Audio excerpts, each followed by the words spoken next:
Okay, so this short story I'm going to read for you today is called The Offering. It was inspired by an old farmhouse I lived in. Um, all kinds of weird stuff happened at it, whether you believe in that kind of stuff or not. You know, it was all based off personal experiences and whatnot. But it was a weird place, kind of cool at the same time. Um, anyway, the story's called Offering.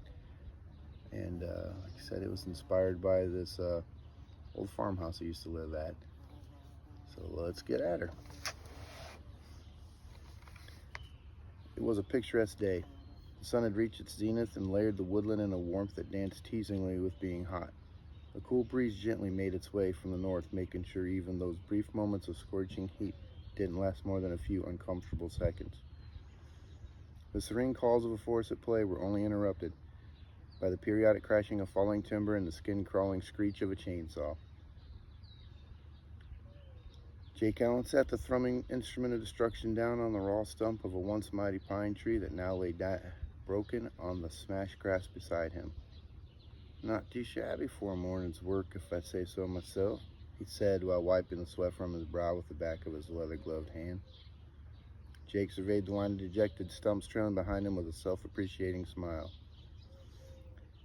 "Shelly and the kids won't be back from town for a few more hours," he said after looking at the sleek face of his phone. "Guess I need to find something to do while I wait for her and the lunch to get back." His wife had promised to bring back grub from his favorite barbecue place for lunch, and the thought of those heavenly smoked pieces of meat made Jake's mouth water and his belly rumble in anticipation. "I definitely need to find something to keep myself distracted now," he said with a chuckle. Jake gave a longing look at the cooler and favorite fishing pole laying all lonely in the back of his 4x4, and a sideways grin split his face. "I think I have the perfect answer." With a hurried step, he gathered up his saw and fuel can and placed them in the trunk's bed, gladly swapping them for the rotting cooler and its contents of liquid refreshment. He had just about pulled the cooler over the lip of the bed when he spotted the checkered bundle his wife had given him this morning. Her words briefly echoed through his memory. "Remember to place the bread crusts and milk on the stumps, hon. It'll help placate the Fae after you chop down their homes. Otherwise, you don't know what'll happen the next time you take a nap at your favorite fishing spot." Shelley had handed the bundle to Jake as he stepped off the porch this morning right before she had kissed him goodbye. Now, Jake loved his wife dearly. Who didn't in all of Redford? She was so full of life, and her smile, hell, would make old Satan himself smile with joy. Shelley Ish's beauty had made her the most sought-after bride in the closest 3 counties, and somehow Jake Allen, small-time farmer, had won her affections. For a woman like that, a man could look past a few peculiarities, even if it was his belief in fairies and wood spirits.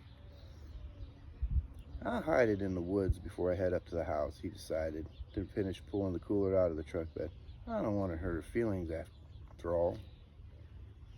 Feeling good about himself, Jake took off down the dirt path that led to his favorite fishing spot, a deep bend in the creek that formed the boundary between their land and the national park.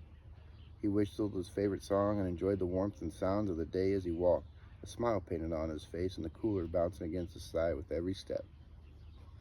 A short time later found the middle-aged farmer standing in what he thought might be a piece of heaven here on earth. He and Shelley had found the secluded clearing not long after they had bought the property. His impish wife had claimed that the fairies had led her here to the special place all those years ago. But Jake wasn't much for his wife's strange beliefs, though even he couldn't deny the beauty of the clearing. The leafy boughs of the ancient trees just let enough sunlight through, so it wasn't ever too hot, but just warm enough to keep you drowsy. The morning's works hit Jake like a 10-pound sledge, and he was beginning to think that a nap wasn't such a bad idea. He set the cooler down, reached inside, and pulled out a rightly chilled can of beer. With a satisfying snap and a hiss, Jake popped the can open and took a healthy chug, which was promptly followed by a deep, thunderous belch.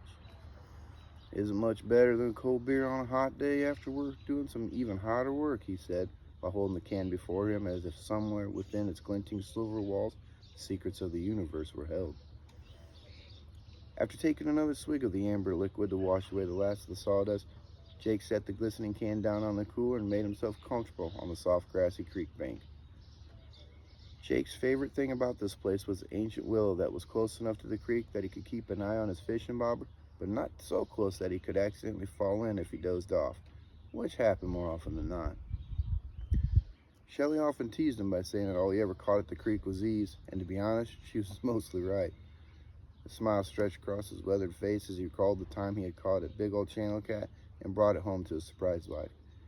It had taken Shelley 10 minutes and her iron skillet to make Jake stop chasing her around the kitchen with the slimy, flopping fish. He carefully settled his 6-foot, 200-pound farm-built frame between two of the willow's roots that cradled his body like the arms of his favorite recliner. With a casual glance, he regarded the fishing pole leaning against the chunky red cooler. "I think today's going to be more of a catching Z's day," Jake said, then slid his ball cap low across his eyes. The heat-bloated sun lazily slipped past the sky's apex and towards the waiting horizon, wrapping the land in a sweat-popping blanket. But under the branches of his favorite tree, Jake dozed peacefully in a shady embrace. 3 multicolored butterflies flitted their way across the creek towards the sleeping man, briefly floating in an ellipse around his head before settling upon the bridge of his nose and cheeks. Slowly, the fluttering of prismatic wings and the tickling touch of feather-light feet pulled Jake from his slumber. He waved a lumbering hand across his face in a half-hearted attempt to remove the offending objects, an attempt the butterflies evilly avoided with cherubic laughter. Laughter? Jake thought to himself. Can't be. Carefully, he opened one eye and quickly shut it, wishing he hadn't opened it in the first place. The butterflies had changed into 3 tiny women clothed in dandelion fluff with tiny daisy blossom weaved in their long tresses. One wide eye watched in disbelief as a fae floated effortlessly in front of Jake's face, nearly bent in half with laughter at his clumsy attempt to dislodge them. "I must have been out in that sun longer than I thought," stated the surprised farmer. "I'm starting to see things." "Big man, you bring us anything?" asked a fairy with wheat-colored hair, which she currently was chewing the tip of by coyly looking at Jake with mischievous lavender-colored eyes. "I do so hope it's honey," a second fairy proclaimed, with high hair the color of autumn leaves, as she shot forward and landed on Jake's nose. A lithe leg swinging excitedly on each side of the man's nostrils, it made him itch.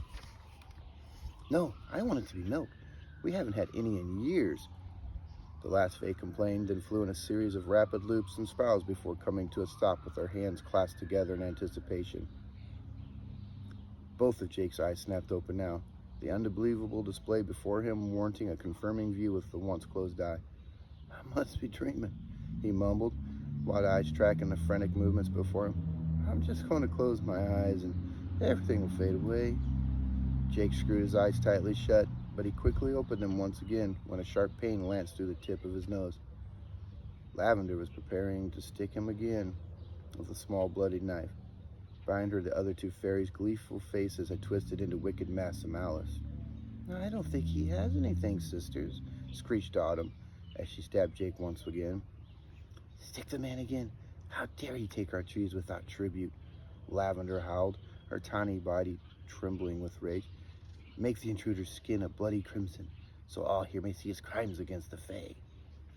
Jake's gut twisted as his racing mind remembered the carefully wrapped package Shelley had made for him. Wait, I have something for you. I forgot it back in my truck," he pleaded. "He doesn't even know the proper way to show us respect, but he will. Big Sister's awake and she's coming," the last of the fae prophesied, her hands still wrung in eager anticipation, but the look of glee had changed to one of wicked cunning. "I'm sorry, I didn't know. Jake's last words trailed off as the shape of a young, naked woman slowly emerged from the rippling water's edge, her alien beauty stealing all thoughts from a suddenly dull mind. An angel, he thought, as he watched her crawl towards him on hands and knees, curved backside and heavy, full breast swaying with each achingly seductive moment. Water droplets slid slowly from flawless skin the color of a rippling creek during a summer thunderstorm, stirring his loins with an unquenchable thirst. Moss-green eyes that seemed too large, too perfect, stole his heart while they pierced his chest, looking to claim his soul. Hair the color of a lightless night hung in thick ringlets around a face possessed with so much beauty that it shattered a man's mind while consuming his body with the scorching flames of desire. "What do we have here, little sisters?" she purred in a voice as soft as a snake slithering across wet grass. "He came into the forest and took from us without giving us something in return," Lavender and Autumn said in unison. 3 sets of miniature eyes glared at the dumbstruck Jake, but all he could see was the dark angel before him, a mistress that he would give anything and more to please. His body was racked with painful joints of ecstasy as he shook uncontrollably as the nymph slid over his body, making her way towards his head, so they lay eye to eye. "Oh, he's brought us something wonderful," said the nymph with wickedness and a dangerous flash in her hungry eyes. Jake couldn't hear the water-phased words. He was too wrapped up in the movement of her plump, succulent lips and the uncontrollable need to press his lips to hers. Awareness came too late for the farmer with the wild, fae-loving wife who had bade him to leave a gift for the forest spirits. But come it did, as those lips spread into a too-wide smile, revealing rows of tiny, sharp teeth. He tried to scream, but all as it seeked to catch the quick, fluid features of the depths know how lightning fast they strike. A short shriek ended in a wet gurgle as the nymph dragged her prey back to her hidden lair beneath the churning water of the creek that Jake once believed to be his own personal heaven. Soon all that was left of Jake Allen was a cooler of his favorite beer and a weathered ball cap that floated lazily atop the quickly stilling waters of the creek. Several hours later, Shelley stood on the covered porch of her and Jake's two-story farmhouse with a shawl draped across her shoulders to ward off a chill that had nothing to do with the day's temperature.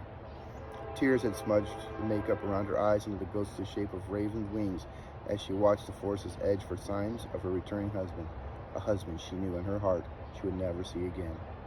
"Oh, Jake, why couldn't you have listened?" Shelley softly whimpered into the darkening sky. Well, there's a train coming, so hopefully I got this in. I hope you enjoyed it. I'm going to keep doing these as long as people keep reading them. And I usually try to do it in one take. So if there's a little bit of blurbs, that's just the human in me. We're not perfect, and I don't aim to be. So I hope you enjoyed it. Bye.